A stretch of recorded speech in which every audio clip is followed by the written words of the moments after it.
Pretty, aren't they? But who's guiding it? Who is controlling it? Who is the head of this organization? The answer is no one. It is an emergent phenomenon.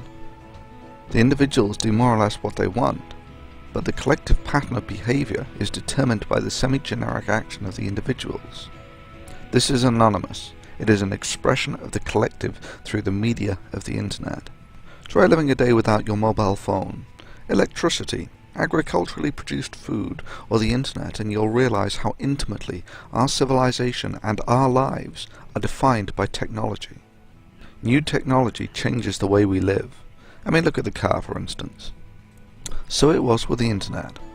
At the birth of the internet, the only people who could understand it were nerds and hackers, and thus these were the first people to explore the possibility of collective action through this new media. They were the founders of Anonymous. However, technology has progressed that virtually everyone can understand and use this new worldwide communication media. The baby has grown into a giant. Anonymous is no longer the expression of a bunch of tech-savvy nerds. It is the voice of our collective values. To date, the largest emergent phenomena on the planet has been countries. Now, arguably, it is anonymous. There is no head, but the people express their opinions according to their personal values, and thus is the voice of the collective heard through the actions of the individuals. It is the ultimate in democracy.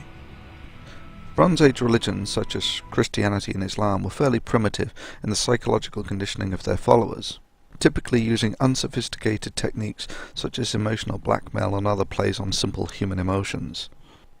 Scientology is human manipulation as an art form. Scientology is the apex of immoral exploitation of human behavior. Scientology is a contrivance for abuse of people for profit. All other considerations are secondary to its primary self-centered function that serves no purpose for wider civilization. It is a cancer. Among the manipulations employed by Scientologists are: victims are encouraged to distance themselves from friends and family. This is of course separating and isolating the victim from any potential support structure that could make them aware that they are being conditioned by a cult. The victim is subject to auditing, a one-to-one affair for which the victim is perversely expected to pay for, sometimes involving large sums of money. The process involves a Scientologist asking a series of leading questions to make the subject feel they are a junior in an environment of authority, who they are repeatedly informed are only interested in their welfare.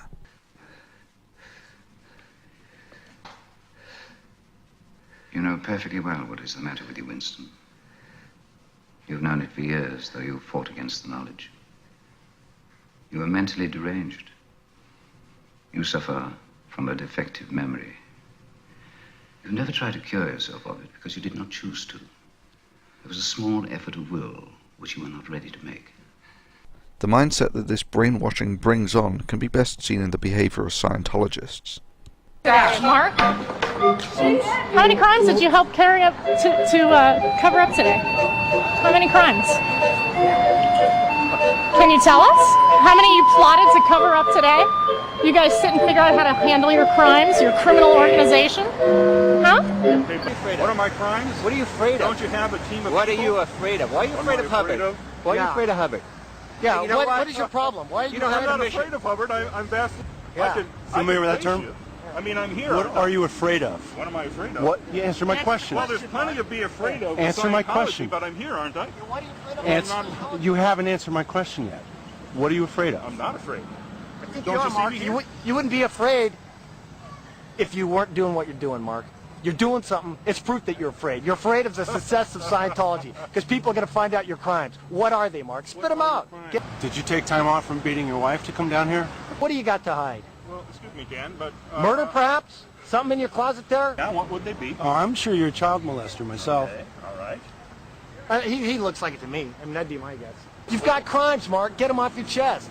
You know you got the crimes. You know you've done things. What is it? You tell us, Mark. What is it? What are your crimes? Criminal activities. What are your criminal activities, Mark? Because that's why you're here. You've got your own criminal activities you want to hide. Well, spit them out, Mark.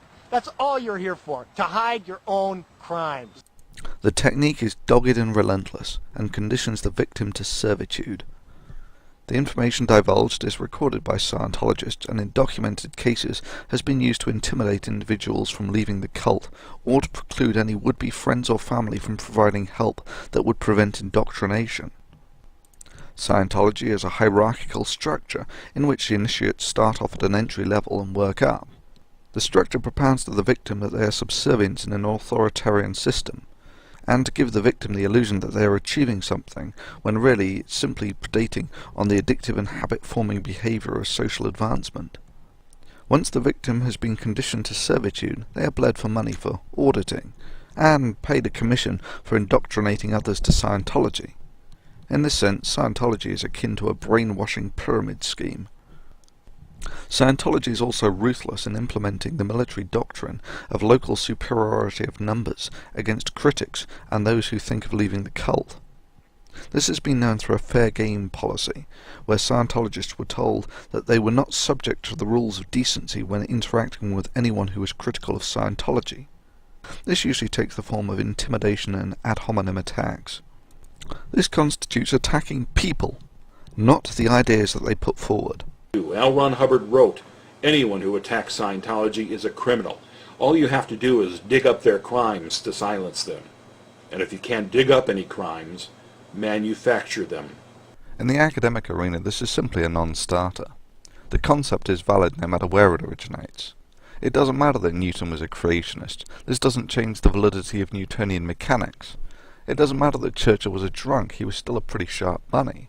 It doesn't matter that Jefferson owned over 100 slaves. This does not undermine his wording of the Declaration of Independence. This sort of behaviour violates virtually every aspect of human decency. It would be like showing up at a Truman White House press conference and repeatedly announcing, "I want you all to know that you're talking to the only man in history to use nukes on defenceless cities."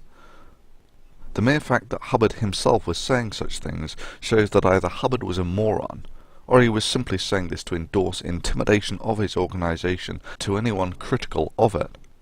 We all have things that we don't want paraded around in public, and indeed that others simply wouldn't want to know.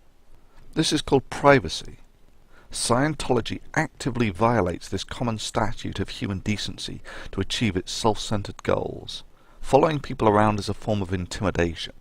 It's an instinct from our evolutionary past that groups of people purposely following you around is bad news. Well, I thought I had plenty of great footage, so I was leaving. But then I turned around and saw that my 3 pals were following me. Boy, you guys are good. You know, I was about to leave. We're not stopping. Okay. It's nice of you to escort me.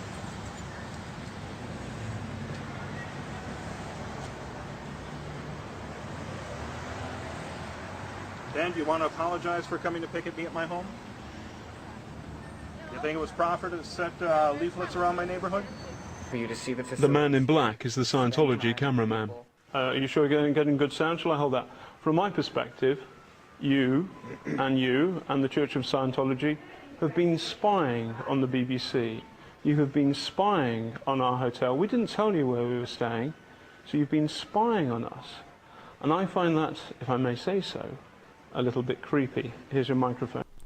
The cult of Scientology has enjoyed some success through the ruthless implementation of these socially reprehensible instruments. Up to now, their ability to deploy local superiority of numbers has been key to their success. But now they are finished.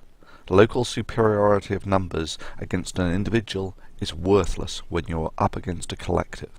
The advent of the internet and the emergent behaviour of the giant of Anonymous has robbed them of the ability to perform the socially sick acts that allowed the existence and propagation of Scientology. Times have changed. Technology has changed the landscape of the conflict and the rules of engagement. Scientology has lost the backbone of its intimidation techniques on the web. Here it cannot control the media. Here it cannot intimidate the collective. Sure, it can pursue and attack the individual with malicious threatening behaviour, but this serves only to bind and anger the collective. Sure, it can maintain its strategy of isolating individuals, brainwashing them, then bleeding them for money, but it will serve only to enrage the collective. We are anonymous. We are the collective voice of the decency of mankind expressed through the web. All Scientology has done is to awaken a slumbering giant, and to fill it with a dreadful purpose.